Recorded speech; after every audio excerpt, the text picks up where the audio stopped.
She once stood at a coronation, her diamonds catching the light with a brilliance that could rival a queen.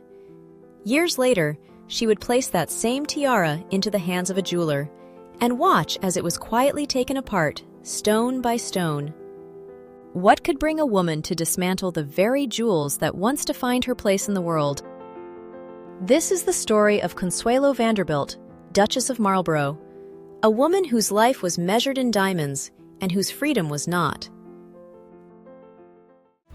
Before we begin, please support my channel by clicking on the like and subscribe buttons. Thank you. When Consuelo Vanderbilt was born in New York in 1877, she entered a world built on steel and railroad fortunes. Her father, William K. Vanderbilt, controlled a vast railroad empire, and the family lived surrounded by a level of luxury usually reserved for reigning monarchs. Her family spent summers at Marble House in Newport, a sprawling property constructed with 500,000 cubic feet of solid marble. It is easy to look at that architecture and see a life of absolute, enviable privilege. But inside those walls, the Vanderbilt wealth did not buy freedom. Consuelo wasn't simply a daughter to her fiercely ambitious mother, Alva. She was a project, a carefully constructed asset designed from birth to secure a place at the very top of the European aristocracy. When Consuelo was just 10 years old, her mother introduced a specific tool to ensure a flawless, regal posture. During her daily lessons, Consuelo was strapped into a rigid steel brace. A rigid steel rod fixed her spine in place, with another strap pulling her head upright. She sat at her desk, perfectly upright, unable to bend, unable to flinch. The physical strain was simply a quiet part of the curriculum. Years of this strict conditioning almost fractured when Consuelo turned 17. She fell deeply in love with an American gentleman named Winthrop Rutherford. When Alva discovered the secret engagement, her response was swift and absolute. She locked her daughter away, cut off every connection to the outside world, and then claimed that defiance would kill her. With the American romance erased, Alva secured her true target, Charles Spencer Churchill, the 9th Duke of Marlborough. He carried one of the most prestigious titles in the British peerage. He also carried the crushing debts of his decaying ancestral home, Blenheim Palace. The arrangement was a pure, calculated transaction. Alva secured the aristocratic title she demanded. The Duke secured his survival. The marriage settlement handed over $10 million, along with valuable railroad stock and a guaranteed annual income for life. Consuelo was the currency. The wedding took place on November 6, 1895, at St. Thomas Church in New York. Thousands of people crowded Fifth Avenue, eager to witness the union of American gold and British nobility. Inside, the nave was draped in orchids, and a full orchestra played Wagner. The guests sat in their pews. The groom stood at the altar. But the bride was missing. Consuelo was 20 minutes late to her own ceremony. Upstairs, hidden behind a locked door, she was weeping so violently that her face had swollen. Maids eventually coaxed her up, carefully wiped away her tears, and lowered a heavy tulle veil over her face. The sheer fabric hid her red eyes from the crowd below. She stepped out of the room, walked down the aisle, and left the church with a new title. By crossing that threshold, the new Duchess of Marlborough entered a rigidly structured world. She brought with her everything the Duke needed, and nothing she had chosen. The tulle veil was eventually lifted, but what awaited her next was far heavier than fabric. When the new Duchess of Marlborough finally arrived in England, she stepped into a dynasty that possessed centuries of recorded history, vast estates, and profound political influence. What the Spencer Churchills did not have, however, were family jewels. The Marlborough vaults were practically empty, drained by generations of financial decline. The Duke directed the Vanderbilt dowry straight into the crumbling foundations of Blenheim Palace, leaving no funds for new diamonds. If Consuelo was going to look the part of a high-ranking British aristocrat, the Vanderbilts had to supply the uniform themselves. They approached the task with unlimited funds. Her father, William K. Vanderbilt, went to the renowned Parisian jeweler Boucheron and purchased a brilliant tiara specifically for the wedding. It was an intricate, towering design of diamond foliage and elaborate scrollwork. Surmounting this heavy framework were 19 exceptionally large, pear-shaped diamonds of the finest quality. It was a piece engineered to catch the light from every angle, designed to dominate a crowded ballroom. To accompany the tiara, her new husband presented her with a solid diamond belt to wrap tightly around her waist. Her mother Alva provided the pearls. She handed over her own extensive collection to her daughter, pieces that carried a heavy historical lineage. In her autobiography, Consuelo noted the exceptional provenance of these gems. The collection included 2 significant rows of pearls that had reportedly once belonged to Catherine the Great of Russia, and later to the French Empress Eugenie. In addition to these historical strands, Alva gave her a pearl sautoir long enough that Consuelo could clasp it around her waist alongside the diamonds. On paper, this inventory reads like the ultimate gilded fantasy: Paris diamonds, a ducal belt, and the imperial pearls of Russian and French monarchs. It is the kind of collection that normally takes a noble family generations to accumulate, acquired by the Vanderbilts in a matter of weeks. But when Consuelo herself wrote about wearing these masterpieces, the glamour quickly evaporated. In the late 19th and early 20th centuries, the prevailing fashion for aristocratic women mandated the dog collar, a wide, tight choker that completely enclosed the throat from the collarbone to the chin. Consuelo's trousseau naturally included a magnificent pearl dog collar to complete her royal appearance. She did not describe it with affection. She wrote that the piece was fastened with high diamond clasps that constantly rasped her neck, painfully chafing her skin every time she turned her head. The magnificent Boucheron tiara offered a different kind of punishment. The sheer physical weight of the towering diamonds and the dense metal framework invariably produced violent, blinding headaches. The public looked at photographs of the young Duchess, draped in pearls and crowned with pear-shaped diamonds, and saw a fairy tale figure. Physically, she was trapped inside them. The heavy diamonds and the tight pearls acted as a glamorous continuation of the steel rod her mother had strapped to her spine years earlier. There is a rather fascinating historical inconsistency regarding this specific pearl dog collar. In her memoirs, Consuelo recalls that the piece consisted of 19 separate rows of pearls. However, if you look closely at photographs from the period, including portraits from as early as 1902, you can actually count the strands, and there are only 15. This same number, 15 rows, is also explicitly documented in newspaper archives from 1918. It might be that years later, when writing her memoirs, Consuelo inadvertently misremembered, or perhaps exaggerated the count, because the collar felt so overwhelmingly large and restrictive in her memory. Or, there is a more practical option. She may have found the original 19 rows physically unbearable and quietly had the necklace remodeled to a slightly more manageable size to give herself room to breathe.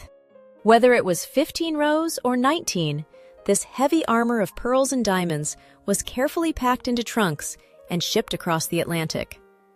The new Duchess of Marlborough was heading to London, where she would soon be expected to deploy these Vanderbilt jewels at the very center of the British court. When the new Duchess of Marlborough arrived in London, she stepped into a society that viewed her with a heavy dose of skepticism. The established British aristocracy gladly accepted the influx of American capital to repair their leaking roofs and failing estates. At the same time, they treated the dollar princesses who supplied that capital with quiet disdain. Consuelo was an outsider navigating a closed world of inherited titles and ancient lineages. She quickly learned to use her jewels as a silent, glittering boundary between herself and the society that judged her. If she was going to be constantly scrutinized by the old guard, she would ensure they were blinded by the light of her diamonds while doing so. The ultimate test of this glittering defense came in August 1902, during the coronation of King Edward VII and Queen Alexandra. Consuelo was granted one of the highest honors available to a peeress. She was chosen as one of the 4 duchesses to hold the massive canopy over Queen Alexandra's head during the sacred anointing ceremony. This exact moment was famously immortalized in a large-scale painting by the Danish artist Lauritz Tuxen. If you look closely at the canvas, you can spot Consuelo standing on the right side of the kneeling queen, holding the canopy alongside the Duchesses of Portland, Montrose, and Sutherland.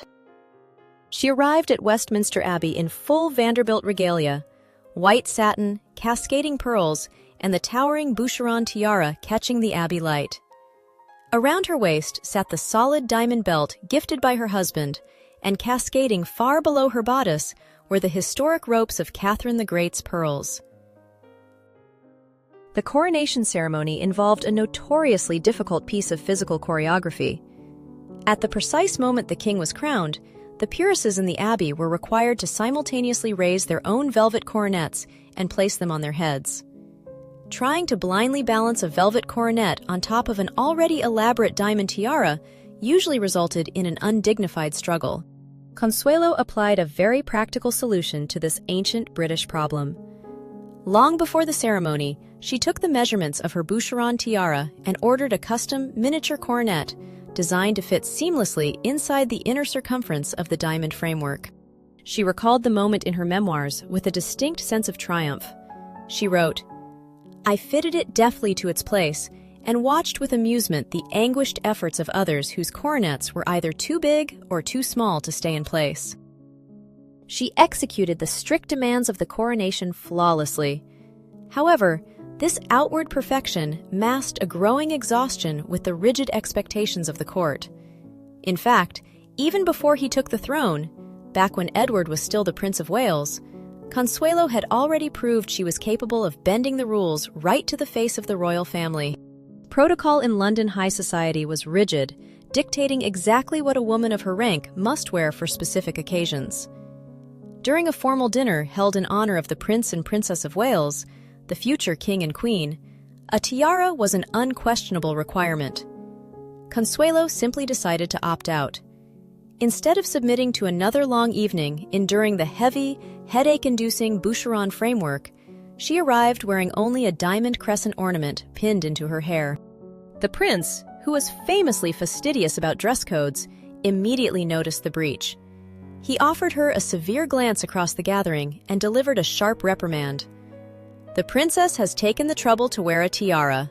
Why have you not done so?" Consuelo remained completely unruffled. She answered him directly, explaining that she had been delayed in the country by a charitable function and had found the bank vault where her tiara was kept already closed upon her arrival in London. It was an impeccably polite answer, and a refusal to be intimidated all the same. Having learned to navigate the demands of the British court on her own terms, she would soon pack those same diamonds for a journey to a foreign empire, where luxury existed on a scale that even she had never encountered. In the winter of 1902, the Duke and Duchess of Marlborough left the damp English countryside and traveled to St. Petersburg. Emperor Nicholas II had personally invited the couple to attend the extended celebrations surrounding the Orthodox New Year. Consuelo had navigated the demanding social hierarchies of New York and London with great success, but the scale of the Russian imperial court was entirely different. It was a court where even English grandeur seemed restrained. The pinnacle of their visit was a massive ball held inside the vast, gilded halls of the Winter Palace, an event attended by 3,000 guests. To meet the high visual standards of the Russian nobility, Consuelo deployed her ultimate defense. She dressed in a gown of heavy white satin, draped in classically simple lines, featuring a sheer tulle train held in place by a belt of solid diamonds. The towering Boucheron tiara anchored her dark hair, and cascades of historic Vanderbilt pearls fell across her bodice. Standing in the shimmering light of the palace chandeliers, she caught the attention of her husband. The Duke, dressed in the elaborate gold-laced blue coat and white knee breeches of a privy councillor, offered her a rare piece of praise. He smiled and noted, "At least we look distinguished." Coming from the emotionally distant Duke, it was, as Consuelo later recalled, a genuine compliment. The couple presented a flawless image of aristocratic partnership as they moved through the Winter Palace.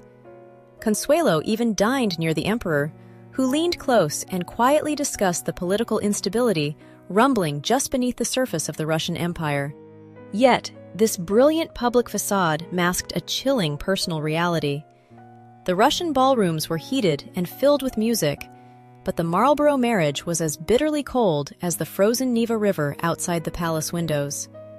The Duke and Duchess moved seamlessly together through the formal measures of the mazurka, but in private, they lived entirely separate lives. Despite the profound loneliness of her marriage, Consuelo found distraction in the incredible objects scattered throughout the imperial palaces. During her stay, she was shown the private collections of the Romanov women, gaining access to masterpieces rarely seen by outsiders. Among these treasures, she was particularly captivated by the work of the imperial court jeweler, Peter Carl Fabergé. She specifically admired the spectacular jeweled Easter eggs he created annually for the Tsar. One piece deeply impressed her: the blue serpent clock egg, originally crafted in 1887 for the Dowager Empress Maria Fyodorovna. The design was both a masterpiece of enameling and a functional clock, featuring a diamond-studded snake coiled around a blue enameled egg. Consuelo was not content to simply admire the Romanov treasures. She possessed the Vanderbilt resources to acquire one of her own. She went directly to the House of Fabergé and commissioned a bespoke variation of the Dowager Empress's clock. The resulting piece, completed by the workmaster Mikhail Perkin in 1902, is a stunning achievement in goldsmithing and enamel work. Her commission, known today as the Duchess of Marlborough egg, or the pink serpent clock, is distinctively feminine. A pink enameled surface, a diamond-set serpent, and a clock that moved beneath its gaze. The mechanism is ingenious. The enameled dial featuring Roman numerals rotates around the perimeter, while the serpent's fixed head and extended tongue point to the current hour. The piece is further decorated with floral garlands crafted in 4-color gold, depicting red roses, yellow daisies, and blue forget-me-nots, all tied at the top with a delicate diamond bow. With this commission, Consuelo crossed a significant threshold. She became the very first foreigner to have a Fabergé masterpiece of this scale and complexity created specifically for her. She took the pink serpent clock back to the damp halls of Blenheim Palace as a tangible trophy of her time in the Tsar's inner circle. It was a beautiful, ticking reminder of her international status. However, this magnificent object would not remain on a mantelpiece in Oxfordshire forever. Years later, she would look at this clock and make a decision that would send the pink serpent on a remarkable journey back to the city where it was made. By 1906, the Duke and Duchess of Marlborough had formally separated. The transaction that had secured the roof of Blenheim Palace was complete, and the couple simply stopped pretending. While a legal divorce remained years away, Consuelo moved into a separate residence in London, leaving the cold grandeur of Oxfordshire behind. The high society that had once scrutinized her every move now whispered about her status, leading to subtle social exclusions. When the coronation of King George V and Queen Mary approached in June 1911, the new queen decided not to ask Consuelo to reprise her prestigious role of holding the canopy, a direct consequence of the marital separation. Consuelo attended the ceremony at Westminster Abbey anyway. Witnesses noted she swept into the ancient church looking like a storm cloud. For this appearance, she wore the full visual weight of her status one last time, bringing out her towering Boucheron tiara and her cascades of pearls. She posed for a formal coronation portrait alongside her 2 young sons, draped heavily in her velvet robes. Yet, looking at that specific photograph, the jewels no longer seem to function as armor. They simply look heavy. The endless cycle of royal balls and society dinners had entirely lost its appeal. After escaping the control of her mother, Consuelo didn't retreat into a quiet life. She walked directly into the poorest neighborhoods of London. Consuelo immersed herself in serious social work. She began visiting shelters for the wives of prisoners, holding malnourished infants in her gloved hands, and listening to women who lived on pennies a week. She eventually took a seat on the National Commission on the Declining Birth Rate, sitting alongside doctors and economists to advocate for medical access for working-class mothers. By 1918, The grim reality of urban poverty had created an urgent need for resources. Consuelo stepped up by helping to organize the Children's Jewel Fund to combat infant mortality and provide better living conditions for vulnerable mothers and babies. As the treasurer of the fund, she appealed to the wealthy women of Britain to donate their gems to save lives. She did not just ask others to make sacrifices. Consuelo opened her own velvet cases. The press soon announced that the Duchess of Marlborough had personally donated her massive pearl dog collar to the cause. Newspapers from February 1918 reported that she handed over the collar, valued then at $25,000, composed of 15 rows of Vanderbilt pearls connected by a large diamond clasp. She surrendered the tight pearl dog collar willingly, but as the time for her legal divorce approached, she would handle her towering Boucheron diamond tiara in a far more radical manner. In December 1919, the auction room at Christie's in London was packed with curious society women. They had all come to witness the Duchess of Marlborough part with her most spectacular wedding gift. Consuelo placed her towering Boucheron tiara, the piece surmounted by 19 enormous pear-shaped diamonds, on the auction block. The society pages gossiped that she was simply selling the ornament because tiaras were becoming old-fashioned. The reality behind the sale was far more definitive. Consuelo and the Duke had been separated for over a decade, and she was quietly making practical preparations for an official divorce. The winning bid for the tiara was £23,000, an immense sum at the time. The buyer was the Bond Street jewelry firm S.H. Harris & Son. They did not purchase this historic piece to display it in a velvet window case or to sell it intact to another noble family. The firm bought the tiara specifically to dismantle the framework and reuse the magnificent Vanderbilt diamonds for other projects. When I look at the fate of this specific piece, it is hard to view it as a simple financial transaction. The tiara was dismantled, stone by stone. She seemed determined to clear out the treasures acquired during her time in the grand courts of Europe. Even the bespoke Fabergé clock, the intricate pink serpent she commissioned during her trip to St. Petersburg, was eventually sent away. She sold the egg at a charity auction in 1926. It later passed through the hands of the Polish opera singer Gana Walska, joined the massive collection of Malcolm Forbes, and eventually returned to Russian hands when purchased by the oligarch Viktor Vekselberg. Looking at these sales, you might assume Consuelo was erasing her jewelry history entirely. However, she carefully preserved a very specific portion of her collection. Consuelo owned a second tiara from Boucheron, a pearl and diamond piece her father had originally purchased for her mother Alva in 1890. Alva kept the tiara following her high-profile divorce from William Vanderbilt and presented it to her daughter as a wedding gift in 1895.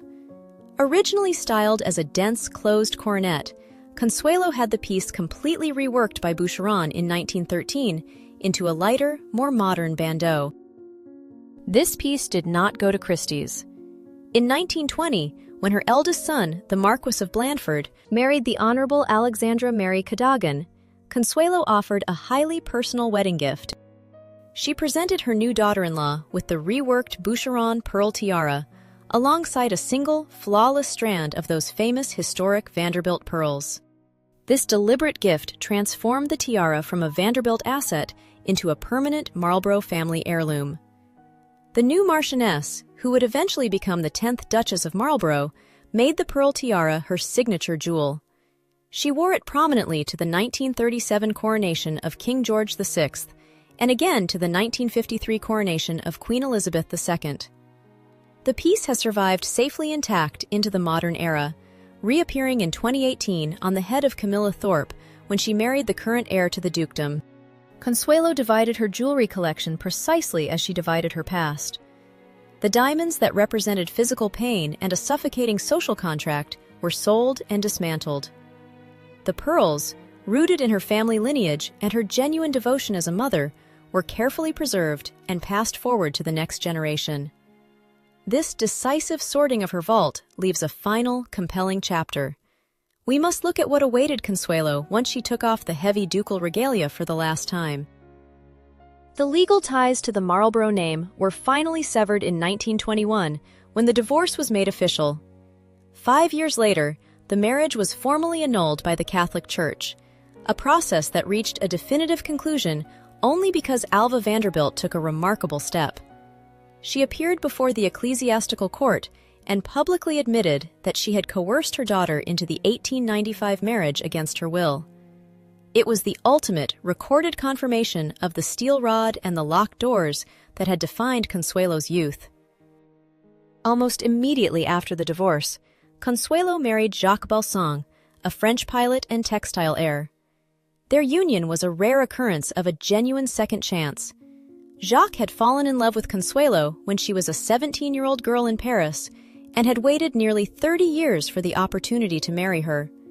She moved to France, settled into a beautiful home, and eventually recorded her journey in her memoirs, aptly titled The Glitter and the Gold.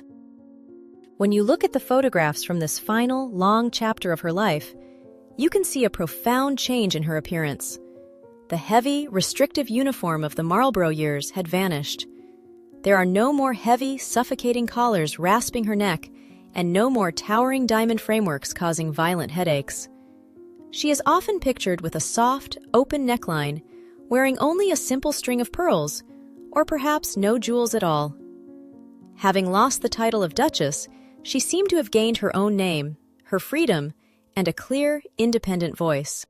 She separated her past as carefully as she once wore it. If you found this journey of transformation as moving and fascinating as I did, please support this video with a like.